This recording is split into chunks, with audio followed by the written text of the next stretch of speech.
Good evening, families.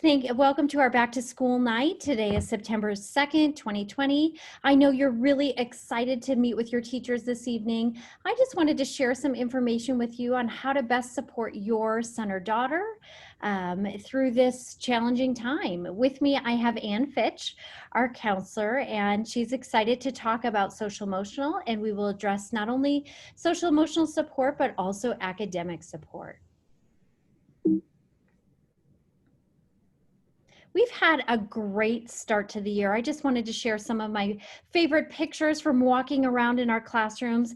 I just wanted to say how proud I am of all of your children. They have done an exceptional job and have very quickly gotten into our new routines and practices this year. They have done a great job wearing their masks and maintaining distance between their peers. And it feels so much like a regular school year. We love having them back in their classrooms.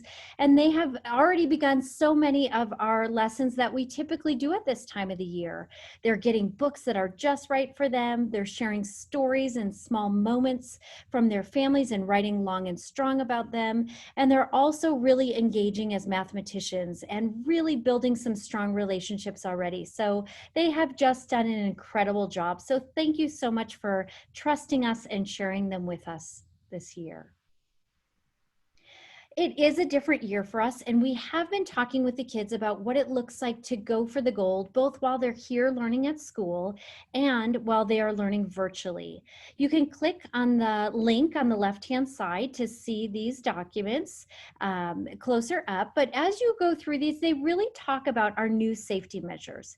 For example, they talk about maintaining social distance, giving their friends some space. They also talk about wearing their mask and washing their hands. So we really are incorporating some of these new safety measures into our daily life here at Gold Rush and really teaching kids what this looks like throughout our building. We also are having to talk about what it looks like to go for the gold virtually. This is new for us at the start of this year.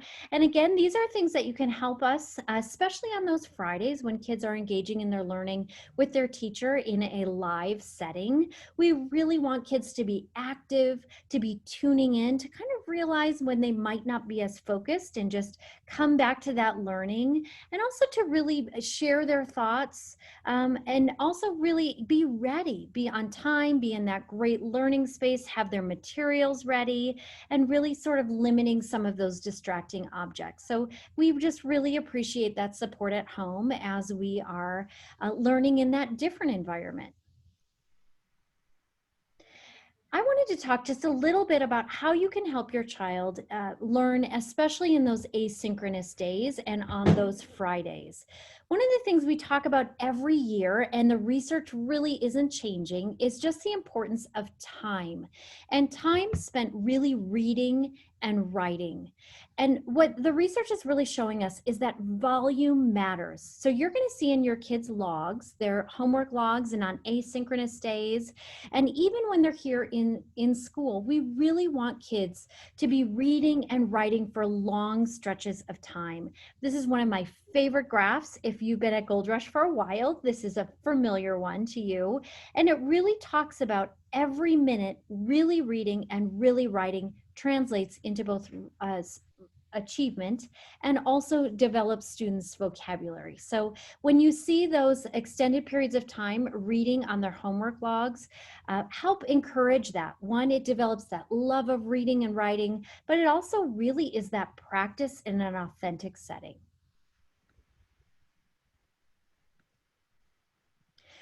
Two other things that are just really essential, and again, the research hasn't changed on this, is really the importance of students reading for extended periods of time in a text that matches them, a text that they can read with 98% accuracy and fluency, and also talking about their text. We know that when we as adults are engaged in a great book, or we're reading something and we learn from it, we often want to run to our friends and talk about it.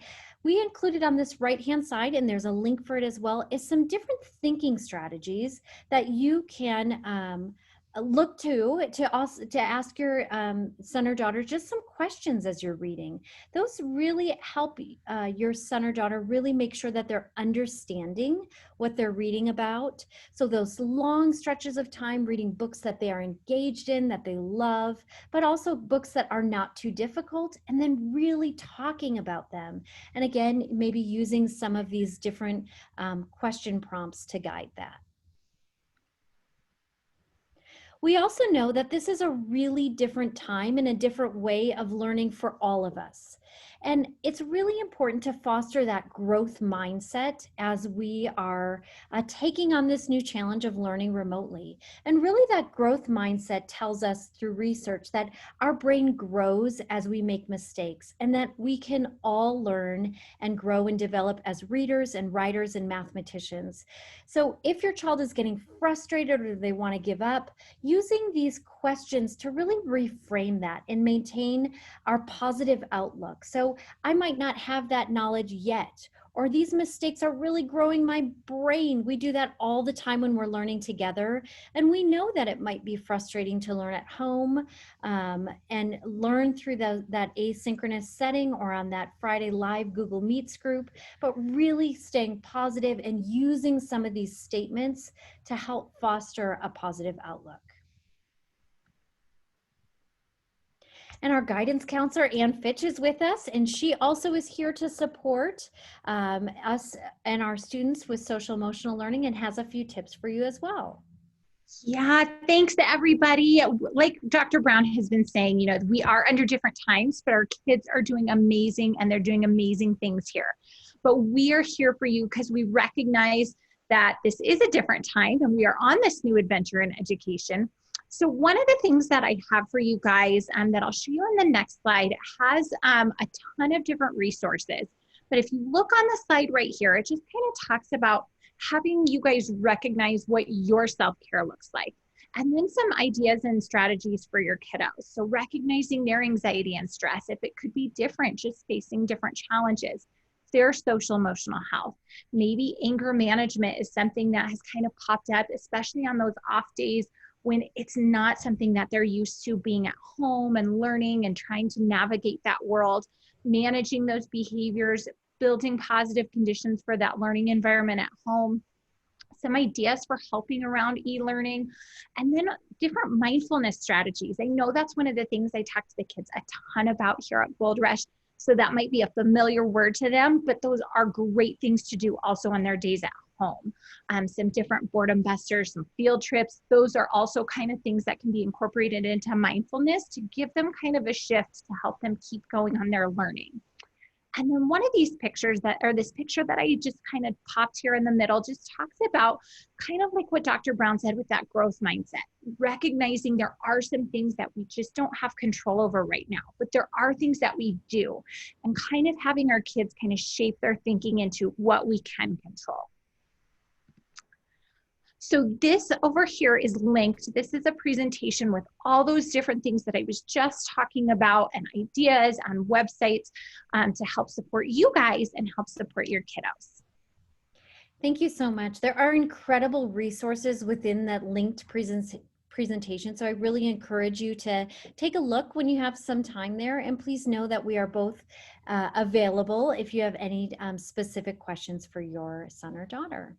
Just a couple other reminders with regard to attendance. We are taking attendance 5 days a week, and we really are planning activities and practice on those asynchronous days. And we really want students to complete those assignments on their days that they are at home. We are taking attendance, and when they are not with us in person, we are looking at the work that they are completing as as a mark of their attendance when they are not learning in person. And also on Fridays, that's such an important time. Our staff and our teachers love to see your kids. It's a great opportunity for kids in both cohorts to come together in that full community circle. That's the only time on that Friday morning they're able to do that.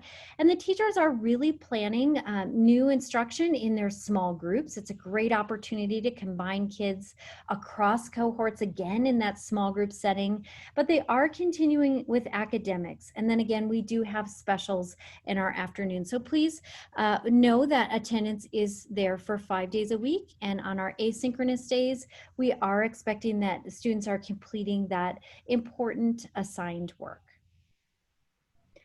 We also know that as we gave several devices and for our e-learning families, and also students are taking their devices home, I just wanted to mention that our security filters are internet dependent and not device dependent.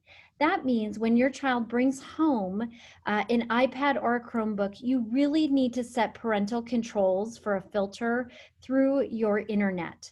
As soon as they come back and they're logged into our district internet, our filters come back up, and we are able to screen out quite many inappropriate sites and ways for kids to search. But at home, you really need to work through your internet. And we just gave a couple of examples on some different ways to set up some parent controls for that. This year, it's new for our district. Students are also using their Clever badge. Once they log on, they see quite a few apps that they are accessing both in person and remotely. Sometimes those Clever badges can be a little tricky. If you are having issues with your link that's through your Google Classroom, you can absolutely go to our Gold Rush website, and there under Student Resources is a way to scan the Clever badge as well. It's just another way to troubleshoot for you if you are having difficulty going through and navigating it in the other format. And again, these have been in our Friday blog. Just wanted to continue to provide some parent videos for you. I know as a parent myself, it's often tricky to get into new formats, Google Classroom, Google Meets. Joining different formats is often new to us as parents as well, myself totally included. So these are just a couple of videos. We will continue to update those as parents are asking some of the same questions. So please look in my Friday newsletter, the Friday push out, for updated videos. We will make sure to include those to support you. And just want to say that, we love this quote: every challenge that we face is the opportunity to become even more than we've been before. Your children, our school has done just an exceptional job adapting to the times. I am blown away by what the kids are able to do and how quickly they've settled in. And like I said, as we opened, just engaged in the learning and engaged in new friendships. It's pretty incredible to watch. And it's been good for us as a school too, just to rethink about the ways that we do things, and just really have seen it as an opportunity for us for growth as well. We are here to support you throughout the year, whether you are a family that has chosen e-learning or the hybrid model. Please at any time feel free to reach out to myself. I included my email address, and Ann Fitch has also included her email address, but at any time, just call your teacher, us. We are all here to help you, and we feel very fortunate to be part of such an incredible community. Thank you so much, and we're looking forward to a great year.